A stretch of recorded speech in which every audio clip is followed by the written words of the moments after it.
Hello everyone, this is Nikita from Commerce Exeter, and today we are going to learn chapter 5, that is accounting equation, and this is the first part, that is the first video of accounting equation. This chapter will go on in 3 videos as it's a lengthy concept, so it will take 3 videos, and in this video we are going to learn only the basic questions, the definition and the format of accounting equation. So let's begin. What is accounting equation? An accounting equation is a mathematical expression which shows that the assets and liabilities of the firm are always equal. So accounting equation is nothing, just a maths equation. Thus a mathematical expression that shows us that assets is always equal to liabilities in a firm, in a company, in a business entity. Right, so assets is equal to capital plus liability. This we have already seen under video 1, in the second video of this series. And to point to note here is, in accounting equation, all expenses are deducted from the capital. Whatever expenses we have, we will deduct them from capital, and whatever income, gains, revenue or profit, whatever the term you may call it, we will add in that to capital. Expenses deducted from capital, revenue or income earned is added to capital. This is the point which you have to keep in mind for the basic question. The second and third point is only which you will be needing in today's video. So let's move towards the format. The format is, first of all, you have to make 2 broad lines and the gap should be much thicker. The very first column is of serial number. Next comes the particulars or the transactions which are given in the question. Right? Next is the broadest column, that is asset is equal to capital plus liability. This is the way we write it. You can write it as liability plus capital or capital plus liability. Priority I will give towards capital plus liability. So and in the assets we write different assets here. For example, cash, bank, or we have stock. Different assets subhead we will write under the assets heading, and under liability similarly we will write it as creditor and advances, etc. Under capital there is no heading. No heading, never there will be any heading in the capital. So next move, this is the format which you have to create whenever you see a question of accounting equation. The very first thing that should strike in your mind, this is the basic thing you have to write it, right? But do not write these always, the bank creditors and all. This will be depending upon the transactions what we have. Don't worry, when you will do the question you will get it. So next comes, you will write the transactions here. Whatever the transaction is given, you will enter in the assets वगैरह column, next transaction, and then after 2 transactions you will create a new equation. You will total it here, then third transaction, then new equation, and so on. Every time the transaction you enter, you have to create the new equation. Equation means the accounting equation after that particular transaction. What equation we have received, what equation we have right now after this transaction is taken by the business.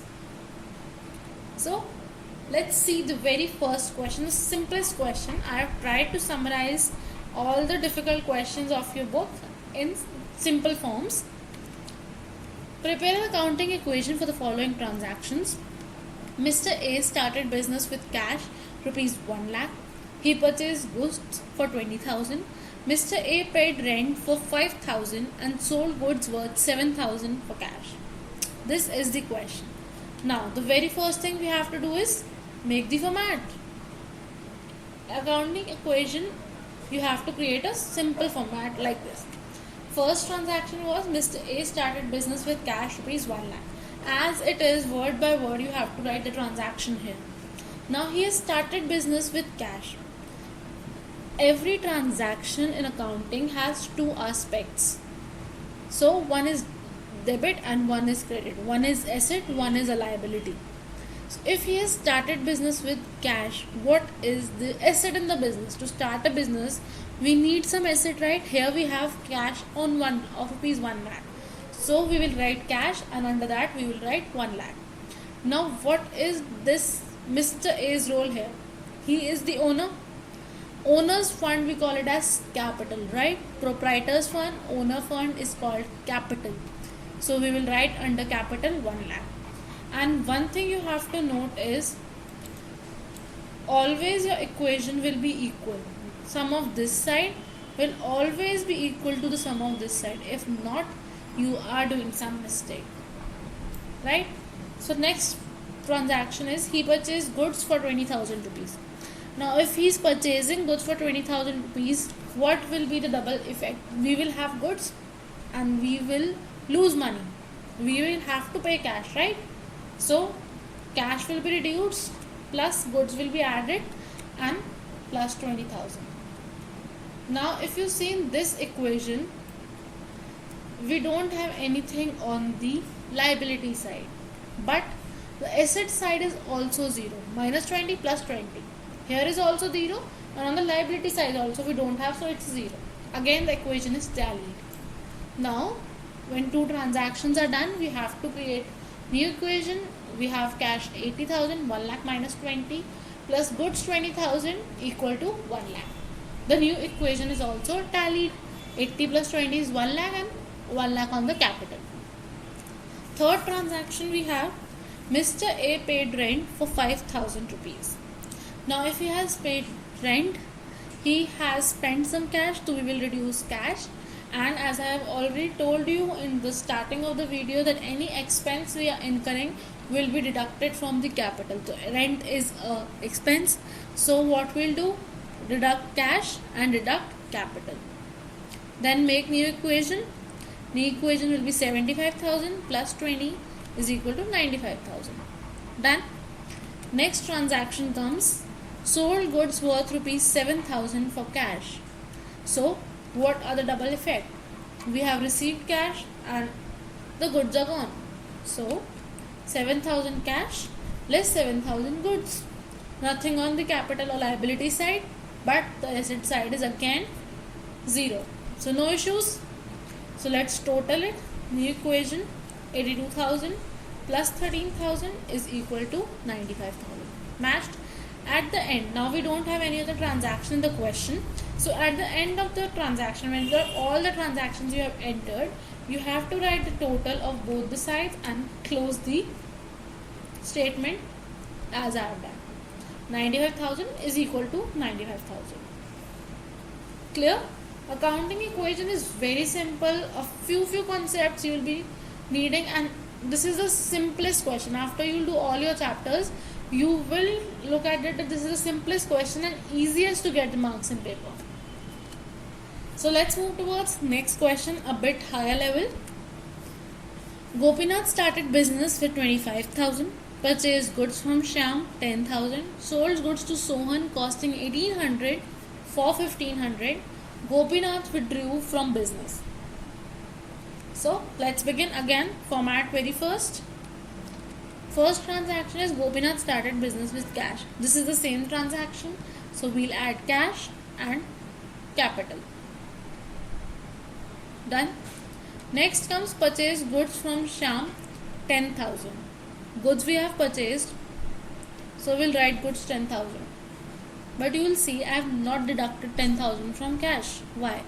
The question nowhere says that he has purchased goods for cash. Nowhere it is written cash, right? And whenever there is a name in the question and cash word is not there, make a note of it. It is always credit sales, and the person to whom we have sold goods for cash has become our liability, our creditor. So we will add creditor in the liability column and add 10,000 there. We have not incurred cash, we have incurred liability right now. So whenever there is no cash word in the goods transaction and name of the person is written clearly, it's credit transaction. Never assume it we have sold or purchased goods on cash. So two transactions we have entered. Now we'll total it. 25,000 plus 10,000 is equal to 25,000 plus 10,000. Tallied. Done. Next transaction, let's move towards sold goods to Sohan costing 1,800 for 1,500. Again, cash is not returned, so it's a credit transactions. We have sold good to Sohan costing 1,800 for 1,500. Goods were costing 1,800 to us. So from goods we'll reduce 1,800. But Sohan has purchased those goods for 1500 and not for 1800, right? So our debtor will be for 1500.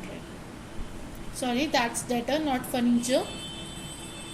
So our debtor will be for 1500. Done? No. Look at the transaction. There's a difference of my 300. Negative 300.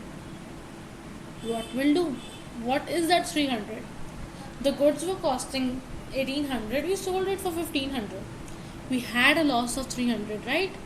We sold the goods for loss. So that loss will be shown under the head capital. Any profit, any loss will be shown under capital. As it's a loss, so we will do it minus 300. Now look at the equation. The equation is tallied.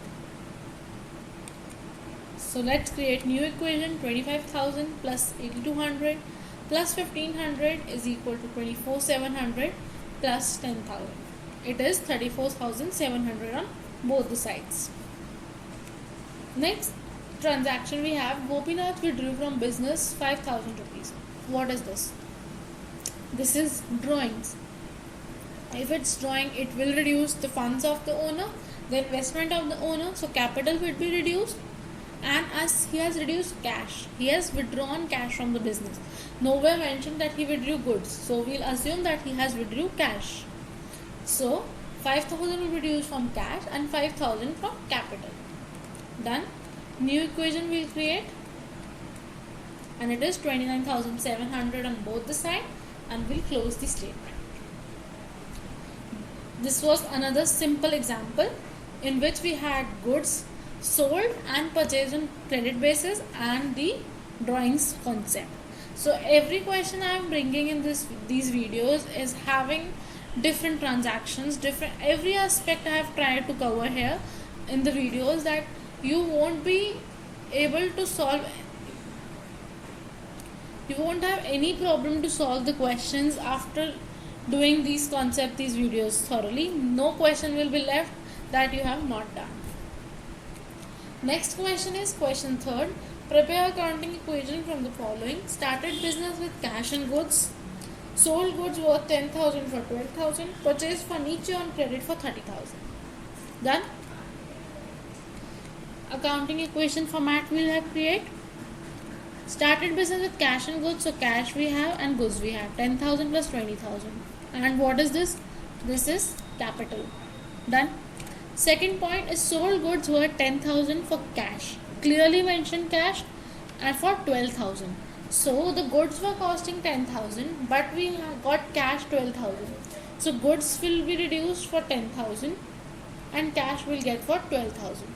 So here there is a difference of 2,000 again, and this is a profit. The goods were costing 10,000 only, na? And we sold them for 12. We made a profit of 2,000, and profit we will add in capital. Equation tallied. New equation comes 1,12,000, 30,000, 10,000 and 1,20,000. Next come purchase furniture on credit for 30,000. We had an asset furniture and we have purchased it on credit. So we have a creditor, right? So we'll create a heading creditor 30,000 and equation tally. We'll close the statement by totaling both the sides, and we're done with the question. These were only the basic questions. Thank you so much for watching. Next questions, the type of outstanding areas and a different type of questions in which we don't have to create accounting equations, are covered in part 2 and part 3.